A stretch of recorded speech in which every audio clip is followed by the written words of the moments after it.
Good evening, ladies and gentlemen. My name is Hayden Raven, and welcome to the Passing of Persephone. Now, I'm not entirely sure what this is about. Like most games I go into, I'm kind of going in blindly because I never want to spoil what I don't know. I know one thing, that it is a text-based adventure, and that's all I know. So, ladies and gentlemen, join me this evening as we jump into something fun. You're in the water, cold like ice and black like the bottom of the ocean. Don't panic. You blow out. Won't the bubbles travel upwards? Nothing comes out of your mouth. You strike out with your arms, blindly pushing the water. You can't hold your breath forever. Struggle, go limp. They actually say going limp would be the better thing. You try to relax your body as much as possible and will yourself upwards. Wheel yourself upwards. Okay, so sure enough, you feel yourself floating. The water is a lot calmer now that you've stopped thrashing, and it's easy to feel the direction of gravity. You didn't panic. Cool. Okay then. Cool, moist air hits your face and you break the surface. You blink water out of your eyes. The sky is pitch black and starless, but you can see a handful of candles only yards away. They illuminate the rippled surface of the water. Swim to the candles. You stroke over to the candles, which are setting on a grassy bank. Locking your fingers into the grass, you hoist yourself up onto the riverbank. Stand up and look around. You can only see a few feet around you as the only light sources are the candles. The candles are thick wax set in candle dishes on the grass, and they should last for a long time. The grass is thick and dark. The candles must be messing up the color because it doesn't look green. You're completely naked. You picked up a candle. Start walking. With the light of the candle, you walk barefooted through the grass. You still can't see much ahead of you. Wait. As you walk, you notice a flickering light ahead of you, like that of a fire. It comes out a view like something is blocking it. Trees, maybe. Quietly move towards it. Call out a greeting. It might not be a greeting sign, so we're going to quietly move towards it. Pad through the grass towards the light. As you suspected, it's a fire, a campfire, smoking colored smoke that smells sweet and thick. The fire is surrounded by stones to keep it from spreading, and the site is swept clean of leaves. There's a knapsack a few feet from the fire. However, you don't see anyone tending the fire. Continue. To crouch down next to the fire, trying to avoid putting your bare skin on the dirt. The fire feels warm and comfortable, and the smoke is not unpleasant. Greetings, traveler! Sounds like me. Comes from a voice from behind you. You whip around. Behind you is a child of about 11, just specifically 11. They might be a girl. Their hair styled in a masculine manner, and their clothes white and neutral. Are you enjoying the fire? They ask. They're also barefooted, and they fall comfortably beside you on the ground. Yes, it is you. It is yours. Say nothing. Yes, it is yours. No, but it sure is nice. Their eyes reflect the firelight, their face casts in gold. Who are you? I'm Imogen. Imogen? I don't need your name. Suddenly, Imogen leans forward and shoves their hands into the fire. You cry out in alarm, but... Here, you might want this. They pull them out again quickly, revealing them to be unharmed. They hand you a chunk of glass. The edge is melted. Surprisingly, it is the only warm to the touch and feels good in your hand. Continue. I know you're probably really confused and I can't help you out, but you'll get through there one way or another. Go west. If you need me, remember my name. Imogen. Thanks. I don't understand. Imogen sighs deeply and looks at you again with gravity, and their eyes still hold the firelight. Sorry, kid. Excuse me, I thought this was the child, not I. Continue. Imogen abruptly stands up and walks away from the fire. You twist around, but somehow they disappeared. The night is too dark to see that far. There's nothing else for you by the fire. You stand up, taking your candle with you. As Imogen suggested, you decide to go west. But which way is west? There's no stars to guide you. Alone, you walk into the trees. The trees don't hinder your progress in the dark. No roots jump out to catch you, and any branches that are in the way easily lit by the candle. We keep walking. You've been walking for some time and you're getting tired. Keep walking. The sky seems to be lightened a bit. Keep walking. The trees thin out, and you can definitely see light ahead of you. It's burnt orange and very dim. Keep walking. You find yourself on a wide grassy field. The grass is very dark, almost bluish, and it continues for as far as you can see. The sky above your head is still very dark and starless, but the horizon is burnt orange, allowing you to see your surroundings dimly. In the distance, in what appears to be a house. Approach it. You cannot see the house clearly, just its silhouette against the orange rim. As you get closer, you realize you were much farther away from it than you thought. When you finally reach it, it stretches 3 stories of dilapidated wood into the sky.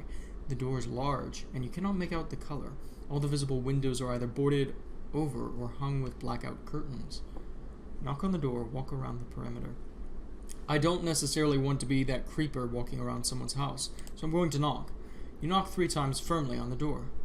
After almost a minute of waiting, you hear that sound of bolts being slid and the door opens inwards. "Greetings, traveler," says a woman's voice. A woman stands in the doorway. She is clad in black from head to toe in what must have been a suit. Having now repurposed into thick, full-body armor. A red tie is around her waist and several small objects, including a coin purse, hang off of it. Her face is round and reddish-brown, and her hair is under layers of dark purple fabric tied up on her head, so a turban. Interesting. "Come in," she says, and her voice is smooth and very powerful. "Oi, what have I gotten myself into? Go inside." You follow her into a mudroom of sorts. She closes the door behind you, slides many thick bolts shut. Then, brushing past you, she pulls aside another blackout curtain adjacent to the door, and light spills out. This makes me think that she's a fortune teller of some kind, honestly. It almost blinds you as how bright it is. Your eyes take a few minutes to adjust. Blink, blink. The room you enter is painted purple. Oh, isn't that nice? And the walls are lined with wooden shelves containing a vast number of jars and boxes and books. An open doorway leads to the kitchen with a vast fireplace, and you spot trussed chickens and rabbits hanging from the ceilings. They are notably scrawny. Notably.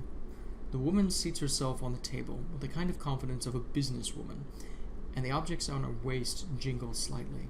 "You've come a long way," she says. "Are you thirsty? Would you like a drink?" Something rattles in your throat as you draw in breath to answer.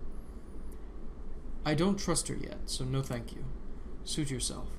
"Well, literally," as she chuckles, "you are unbound. You become aware of your nudity then." I just remembered that. "Lie down on the table," she tells you, with trepidation you do. She disappears from your view, and she returns with a roll of cloth. She unrolls a long stretch of fabric. "I don't have a lot left, but I'll do my best." With deft mentions, she rips the fabric into strips and begins to wrap them around you, clinically, but not irreverently. It seems to go on for a long time. She moves around your body, tying and ripping and draping and covering and stitching pieces together. Unclasping your hand, she takes out a chunk of glass and stitches it into your garments. And you actually fall asleep. Time passes. This is absurd. You wake up with no knowledge of how much time has passed. The woman is nowhere to be seen. You're in a different room, a bedroom. Lying on a bed, you sit up and look around in your surroundings. A dresser, a mirror, the bed you're on, and a trunk. You get up and you look at yourself in the mirror. You're wearing a sort of tunic tied with more cloth and bracers on your arms and legs. Your feet remain bare. The fabric is thick and many layers feel strong enough to withstand the elements and possibly blows. There are several pockets in the cloth to carry small objects in. Someone knocks on the door. You're awake. Good. I'm calling the witch around here. I'm called the witch around here. I'm sure you have a lot of questions. She enters the room and shuts the door behind her. Well, ask away. Where am I? What's happening? Who are you? What's happening? You've been here for the whole day. You've met someone called Imogen, and you've had quite the experience so far. I know, that doesn't answer your question, but can I ask something else? Who are you? I told you already. I know I'm the witch. I make a little living. Well, I scavenge, and I provide some specific services, and I'm not gone yet. Can I ask something else? Where am I? You're in the house, of course, one of the bedrooms. I don't know whose house this is, but it was very empty when I found it, and I need a place to practice my craft. That's not what I meant. Can I ask you something else? Okay. That's not what I meant. Yeah, you just arrived, and it's bad for business to stress you out too badly. You have to figure it out what this place is for yourself. Okay. Okay then. The witch looks you up and down appraisingly, giving you an odd feeling she knows every inch of you inside and out, and how much every part of you weighs and its worth. Time to go, kid. Why does everyone call me kid in this? She opens and holds the door for you as you leave. A precarious staircase dotted with boarded windows spirals down 2 flights. You try not to cut your feet on the cracked wood as you descend. You pass through the kitchen and the workroom. In the mudroom, you hear bolts being slid back one by one. Leave the house. You look up at the house again, limitlessly tall in the receding orange light, and a candle glows in front of one of the blackout curtains. At your feet, something glints, and that incredibly faint light. You don't know how. Pick it up. You pick up a golden coin. Inscribed upon it is a symbol. Looks like a happy face with a clown nose. You place it in one of your new pockets. Okay? Suddenly, you hear a loud knocking sound that appears to be coming from the house. As the slit appears between two boards over the window next to you, an envelope slides through and falls to the ground. The slit closes. Pick up the letter. The envelope is made of a thick parchment and bears no markings. You flip open the flap and pull out two pieces of paper. One is a letter and the other is a map. Read the letter. Continue. I want to see the map. Oh, now this is cool. This is very cool. And this is what kind of drew me into this game originally. It was the artwork. And I really, really like artwork in games. And I like it how they've mixed this text-based adventure and kept it fresh with this kind of thing. This is really nice. Stats, health, 60, clothing, tunic, location outside the witch's house, inventory, glass, and whatever gold coin that was. So where are we exactly? Horizon City, Woods of Sleep, West Forest, witch's house. Ah, so right there. Forest, pond, forest, Horizon Falls, the Lonely Abyss. I want to go to the Lonely Abyss. So, seemingly, if I'm correct, we came from the pond, I would think, or one of these bodies of water. But I believe the pond is where we originally started. That's very cool, and it's a nice touch, and I really like this. So back, read the letter. This might help you on your journey. Best of luck. C. Continue. End of Act 1. Save game. Game saved. You look at your map and ponder where you want to go. You are headed to Horizon City, the Lonely Abyss. Okay, let me just... I want to go to the Lonely Abyss, just because that's... Oh, man. You're headed north to the Lonely Abyss. Your course passes through the western and northern forests and ends on the shore of the abyss. Start your journey. Clad in a new tunic, you set out in the forest. The orange in the sky is fading, and you no longer have your candle to light your path. The woods are dark and thick and feel impenetrable, yet you keep walking. You walk through the forest, still walking. Nothing of interest is happening. Keep walking.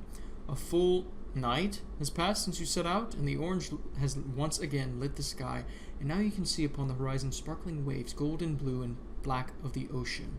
You're at the crest of a hill leading down to the beach. You make your way to the water's edge and dip one bare muddy toe in the water. It's freezing, painfully cold, but you splash your feet around a bit to clean them off. Take a long walk on the beach. The orange light on the water is almost beautiful as you walk along the waterline for what must be for hours. A cold wind pushes you forward. You're relieved it doesn't push you back, but the iciness cuts through your garments and pimples your skin. Is that light in the distance? You see a dot of yellow floating above the water, eastwards and quite far away. It's steady, and though it was landed, go towards the light. As you get closer, you realize the light is coming from the lighthouse perched on a peninsula. It takes you a while to get there, but when you finally reach the peninsula, the beach slopes up steeply onto a tall, rocky peninsula. That's way too many peninsulas, jutting out into the Lonely Abyss. I love that. The lighthouse appears to be at the far end away from you. You climb up the steep slope. You see a tiny town, barely large enough to be one, perched on the rocky ground and even tacked to the cliff face. There didn't seem to be any lights beside the lighthouse, and you cannot hear anything above the waves crashing against the cliffs. Approach the town. The houses are painted in greens, blues, and whites, faded to dirty grays. All of the windows are smashed and closed. Wait, you can see dimly but clearly. The sky above is lightened to a dark, stormy gray, and the orange horizon is too foggy to make out. But to the town is quality of a stormy, flood, rainy day. Ahead of you is a lighthouse, with a carved sign decorated with seashells reading, Nautaline? All around the house there is a path leading to the cliff's edge and probably goes to the many buildings on the cliff face. I want to explore the lighthouse, honestly. I'm kind of interested. The first floor of the lighthouse is a museum of sorts. Fishing tools like rods and nets and pictures of ships, anchors, fish skeletons, and signs decorate the walls and sit under glass display tables. In the middle of the room is a metal spiral staircase. Examine the museum artifacts. Climb the spiral staircase. Leave. I'll examine it, just for the fun. The longest eel on record was caught by a local fisherman. You can see a picture of an extremely long eel next to this sign. Rods of many different types hang on the walls. A section of old fishing net is in a display case next to the set of lures. Pictures of fishermen paper a sectional of the wall. Underneath each one is a sign with their names. The fishermen beam out, waving from their boats and proudly holding up enormous fish. You wonder what happened to them all. Lost at sea. More than likely, the way this game is going. Climb the spiral staircase. The second floor is empty except for some trunks which are locked. Climb up. Keep going up. The third floor is extremely high and contains nothing but the stairwell. Previous floors were lit by windows, but this one is almost pitch black. Your feet echo on the metal stairs. Climb upward. Upward in ascension. The fourth floor of the lighthouse has four floor-to-ceiling windows, presumably for watching the water. On the stair rail hangs a black scarf. Ah, okay then. Out of the corner of your eye, you see something breach in the ocean. Tie the scarf around your eyes. Why would you do that? Climb up. I want to see what's in the ocean. You enter the light room, which quite literally blinds you with a beam of painfully bright light. You shut your eyes and fumble back down the steps onto the previous floor.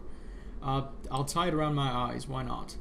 Okay. Why do I feel like I was about to go downstairs, but now I'm going to go back up. You enter the light room, which is extremely bright but tolerable thanks to the scarf. A key is on the floor to the catwalk. You pick it up and go down. Wonderful. Wonderful, wonderful. Keep going down. You untie the scarf and wrap it around your neck, and the third floor is extremely high and contains nothing but the stairwell. Previous floors, da-da-da-da-da. Keep going down. Second floor is empty. Unlock the trunks with the key. One trunk contains some items not on display in the museum, like extra shells. The second has some tools for cleaning and maintaining the lighthouse. Maintaining. The third has some personal possessions of the lighthouse keeper, including clothes and some books. Go back to the museum. Climb the spiral staircase. I've done all this. Leave. It is time to go, everyone. Explore the houses. Takes the path to the cliff's edge. I feel like that's the final part, but explore the houses. There aren't houses, you realize. There's a library, a general store, several shops, and an inn. I feel like we'll find someone at the inn for some reason. The inn door is tightly sealed and it appears to be locked. The windows are all boarded up, recalling the witch's house. You knock. You knock on the door and you hear a lock click and creaky voice saying, "Come in." The inside of the inn is pitch black, but as soon as you close the door behind you, all the lights come on. An elderly woman stands before you, painfully thin, clothes clean but ancient and warm. "Welcome, welcome," she says with a smile. "It's been so long since I've had a customer." "I don't have any money." "What happened to this town?" "Oh, let me just get you something to drink. You can pay me back later. I'll answer as many questions as I can." She leads you past dusty tables and chairs. "Sorry for the mess. I'm living here for the time being. I haven't had someone to keep me company for so long, I just stopped keeping it in the usual standards." She produces 2 mugs from under the counter and fills them from the sink. One of the mugs she hands you, and she sips from the other. "You can call me Savannah. Drink up, drink up." "Why have you been living here, and how?" "Is this just hot water?" "This is a lovely place." "I'm going to say the first one. Don't be rude." "Well, I have food in here to keep me going for a while, and I've never blocked my house, so it's a bit useless for, well, living. If you pardon the phrase, I go outside to look at the water sometimes. Watch." She falls silent. "What are you watching for?" "My husband. He left on a fishing expedition months ago and hasn't returned." Savannah's voice thickens. We fade on one by one. There's nothing any of us can do about it. She looks up.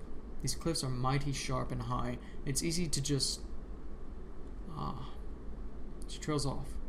Before you know what you're doing, you pat Savannah's shoulder and say, "I'll help you." "What do you mean?" she asks.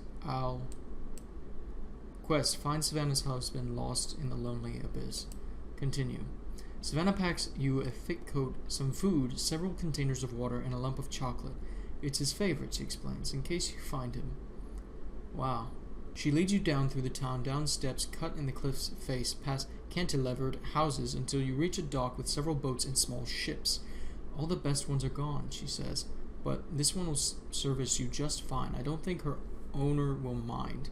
You resist the urge to ask about the owner's whereabouts. You doubt that you'll get any clearer answer. Toward the ship. The ship Savannah plucked out is very small. It has no area below deck, just a roofed area, and you have no idea how to pilot the ship or even been on one. Savannah hands you a wrapped goods and unknots the rope holding the ship to the dock. As you drift away of seemingly the ship's own accord, Savannah wipes her eyes in the handkerchiefs and waves at you. As Savannah recedes on the dock, you turn forward and grasp the rails, watching the water part beneath you. Your fears about steering a ship dissipate as the ship has almost a mind of its own. The water is still and the ship cuts through it cleanly. The sky is back to black, so you feel around the ship in the dark and find a lantern, which you light. Something moves off the port side. You grab a lantern and lean over the rails, and your eyes scanning the water. Spot something. Something wet and gray and molted surfaces for a brief moment before disappearing. I don't like the sound of that. Sounds fishy. No pun intended. All around you come horrible, slurping, wet noises like of a massive, salivating beast eating its prey. The waves swell and your ship rises and falls unpleasantly. "Hold on!" You grip one of your poles, holding up the roof with both hands, hugging it tightly, and look with horror as a massive tentacle, as thick as a man, rises from the churning water and smacks the deck. Oh crap. Letting go of the pole, you fall backwards onto the bundle Savannah gave you. Maybe something in here will save you. Sure enough, something long and metallic presents itself. You didn't notice it before. How did it fit? It's a sword. Wow. It's a sword. Start battle. Use glass. Why would I use glass? I'm interested, but I'm going to use glass. Your chunk of glass glows in your pocket and it nearly burns your skin with fiery heat. You pull it out of your pocket and throw it on the deck. With an immense blast of water, the tentacles withdraw and the Kraken bursts out of the water. Its body is fleshly and sickly gray, like something in an abyss that was never meant to see the light. A small tentacle extends to touch the glass, then it wraps itself around the railing and draws your ship forward. The Kraken, churning the water, submerges itself, and all you can see is the tentacle drawing you forward. Continue. The water is calm once more. Continue into the abyss. Wow, that's a crazy ride. What would have happened if I tried the sword? You relight the lantern, which has fallen onto the deck in battle, and watch the horizon. Icebergs glow faintly in the distance, large and colorless. Your ship glides silently. Even the water makes no sound. A hush is upon the water as the icebergs draw near. Wow. Cold permeates you like a void. The sky, black and impenetrable, feels both claustrophobically close and endlessly far away. The lonely abyss deserves its name. Icebergs surround you. The ship navigates them easily, but their sharp edges are quite uninviting. You put on the coat Savannah gave you. Off to starboard, an iceberg glows. Go towards the glowing iceberg. The Kraken, in response to your unspoken command, turns the ship. Is the Kraken still with us? A faint orange light emanates from the hulking ice. Instead of solid ice, a hole has formed in the center of your ship, brings the hole into view. A fire is lit in the iceberg. Okay then. The Kraken pulls your ship alongside the iceberg, scraping a little. The fire burns dimly, unrelated to the water. You get a sinking feeling in the pit of your stomach. The fire burns brightly against the darkness. A dark figure is crouched next to it, hands outstretched. Another figure, small and flickering, like a candle flame, sits opposite of the first. Step onto the iceberg. The ice is too slippery for a proper foothold. You can try to stick with the sword into the ice as an anchor, or you can call out to the figures for help. I feel like if I do that, it'll break the ice, so I'm going to call out to the figures. I don't like doing that. The smaller one stands up and runs over to you, sure-footed. Despite the slick ice, they extend a hand down to pull you up and realize it's Imogen. Hello there, she said solemnly. It's good to see you again. They pull you onto the iceberg with surprising ease. Come sit by the fire. Imogen flops casually onto the ice. This is Tobias. Are you Savannah's husband? That I am. Here is Imogen. We've met, says Imogen cheerfully, at another campfire. I like the warmth. Imogen, how did you get here? Tobias, your wife sent me. The second one, yeah. Oh, no, I'm not going back there, he chuckles nervously. I'm good where I am. But, Imogen purses their lips and looks at the ground. Let's talk privately for a minute, okay? Imogen steers you away from the fire and the iceberg cave. Tobias is struggling and he's terrified, and he's very embarrassed to be seen like that. He's intending to jump off this iceberg and end it all. You must have noticed how oddly time passes. He's been out here for a long time, or maybe only a couple of days. I'm trying to make the end as easy as I can. Wow, this is something I noticed before, okay? When Savannah talked about the sharp cliffs, suicide is a very present form in this game, and I didn't realize it until now. Imogen looks dead into your eyes. You need to leave. Their carefree air is gone, replaced with seriousness and power. You wonder how old Imogen really is. Return to your ship. You climb back onto your ship, sword and all, and turn it around. It's time to go home. Navigate back to the Nautilin. You land at the Nautilin dock. Nothing happened on the return voyage except for the lightening of the sky from black to dark to gray again. Savannah is nowhere to be seen, but you anchor your ship in dock and debark with all your possessions. The town is you remembered, but this time, past the lighthouse at the edge of the cliffs, Savannah sits with her legs over the edge. Oh no. Oh no. She looks up at you, armed and water-stained and clothed in your strange garb, and she beckons you to sit down. You do. What happened out there? She croaks in a whisper. Tell her the truth. Tell her the truth. Don't lie. You tell her what happened to Tobias, but attempted to soften the blow by leaving out the details of his death. You tell her that he only jumped off the iceberg. She stays blank throughout the entire story and does not speak for several heartbeats after you finish talking. Figures, she finally says. Tobias loved the ocean, and he didn't hold with supernatural stuff. There was God and there was man. I don't doubt that he was scared of this new world. How are you so calm, you ask her. Like he said, right? She bitterly laughs. We're all husks. Very strange. Continue. I'm just so lonely out here, she says. The dark, the cold. Won't you stay here with me? Keep an old lady company for a while. Yes, I'll stay with you. No, I have to keep going. I feel like I have to keep going, but I feel like something bad's gonna happen. Goodbye, kid. See you on the other side, if this isn't it. Goodbye, Savannah. You start walking down the peninsula. As you reach the end, you see Savannah waving out at you, and you wave back. End of Act 2. Ladies and gentlemen, this is a very cool game, and it has so much potential, and I kind of want to keep going with it, but I'm not sure if I just want to end it here. Unfortunately, I do believe that I have to, but this is really cool. This is very artistic, and I really want to see this through to the end. Maybe time later this evening, I might continue this on my own time, but I'm going to leave the 3rd, 4th, 5th, however many acts that there are for this. This is a internet novel. This isn't a text-based adventure. This is interesting. This is cool, and it's so interesting because you've built a world in chapters, and it's very cool just for me to play and see, and I love it. I'm not a fantasy book reader, but I can definitely appreciate what you've done here with this. This is amazing, and I adore it. I really admire it because it's so cool, and I get the RPG parts of it. That's really cool, and I really like all that this game is because it's so much more than just text-based. So ladies and gentlemen, unfortunately you're going to have to continue this one without me for now, but as for that, I'm afraid I must bid you a good evening and a good night. I'll see you.